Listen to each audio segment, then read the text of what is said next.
savais que j'étais enceinte, mais je savais pas du tout ce que je devais faire. C'est toujours la découverte et de se dire est-ce que tout va bien se passer. C'est une première grossesse, donc c'est l'inconnu.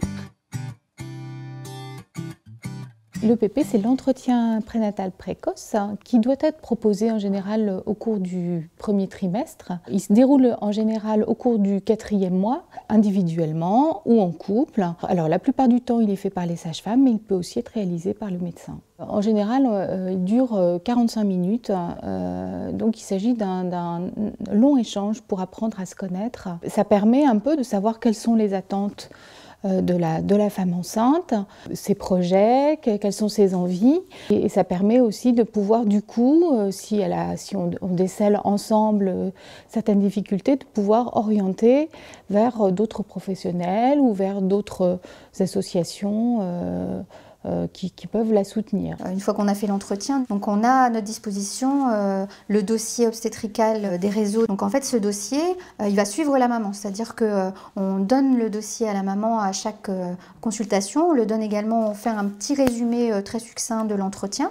Et donc, si un autre professionnel doit voir cette maman ou doit intervenir, il a tout le suivi à sa disposition. J'ai dû d'ailleurs aller aux urgences de temps en temps, et donc j'y allais avec ce dossier, et il savait où j'en étais dans ma grossesse, il savait tout le détail de ce qu'on avait pu voir les derniers mois.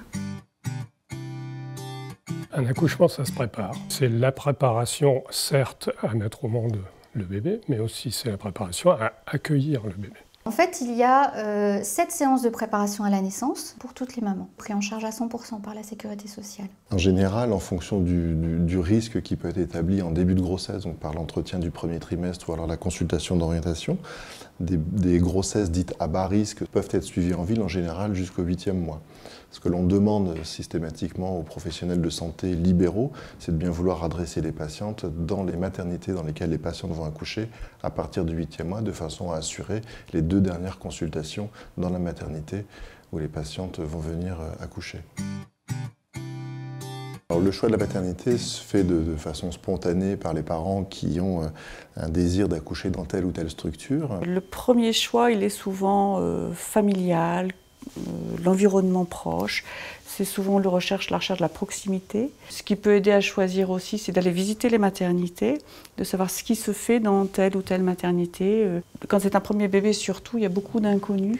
Avant de choisir la maternité, savoir qu'est-ce qu'on a aussi envie pour la naissance de son bébé, quel accompagnement on peut avoir aussi par rapport à l'arrivée du bébé. Il faut savoir qu'au sein d'un réseau périnatalité, certaines grossesses peuvent présenter des pathologies qui nécessitent d'accoucher dans des endroits plus spécifiques avec des équipements plus particuliers. Alors il y a des maternités de certains niveaux, niveau de 1, 2, 3. Donc le niveau 3, grossesse à risque.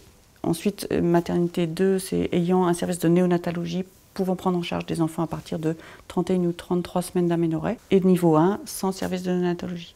Ça ne veut pas dire que les maternités sont moins bonnes, c'est juste qu'elles ne sont pas équipées de ce service-là. Même si la grossesse est physiologique et que la maman ne se sent pas bien dans une maternité, il est tout à fait possible de changer de maternité.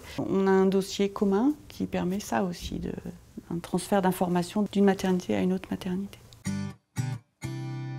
Nous encourageons au maximum les patientes à éditer, à rédiger des projets de naissance. Le projet de naissance, ce n'est pas quelque chose qui doit être absolument écrit, mais c'est-à-dire que c'est envisager comment va se passer l'accouchement, comment va se passer l'arrivée du bébé, se projeter un petit peu finalement dans ce moment-là. C'est vraiment se donner les moyens de réussir l'accouchement de son bébé et de favoriser une belle rencontre entre ce bébé et les parents. Les patientes sont en demande de certaines physiologies et pensent qu'à l'hôpital, on a beaucoup de technicité et on passe outre la physiologie et le respect de la patiente et du couple mère-enfant. Bien heureusement, c'est tout à fait le contraire et en général, ce que les patientes nous demandent dans leur projet de naissance correspond tout à fait à nos pratiques quotidiennes. J'ai fait de la sophrologie. Pour apprendre à respirer aussi de façon un peu différente. Je me souviens que le jour où je suis arrivée à la maternité, j'avais vraiment très mal et du coup je me posais la question de finalement péridurale, pas péridurale. Et du coup elle me dit bon vous êtes dilatée à 8, qu'est-ce que vous voulez faire? Je dis ben je sais plus. Elle me dit j'ai lu votre projet de naissance, vous vouliez accoucher sans péridurale, là c'est le moment, donc on y va, vous allez y arriver, vous avez fait le plus dur. Donc j'ai été entendue, moi ça m'avait vraiment touchée, vraiment je l'ai fait et il a été lu, donc je ne l'avais pas fait en vain. C'est tout l'intérêt d'un accompagnement pendant la grossesse, c'est de pouvoir discuter ensemble, de travailler ensemble ce projet de naissance. Elle peut se rapprocher du réseau, il y a souvent beaucoup d'informations sur les sites, elle peut se rapprocher des associations de mères. Les associations, elles sont là avec ce souci justement d'informer le plus complètement possible. En complément du personnel de santé, on fait équipe. Quand on va voir des responsables d'associations, c'est avant tout des parents. Et donc on a un échange privilégié avec les parents. Il y a peut-être plus de confidence, il y a peut-être des questions qu'on ose poser là. On se sent en fait dans un partage d'expérience. La force des réseaux de santé en périnatalité, c'est de faire en sorte que personne ne soit seul. Pour les usagers, l'intérêt des réseaux, c'est d'aller y chercher de l'information.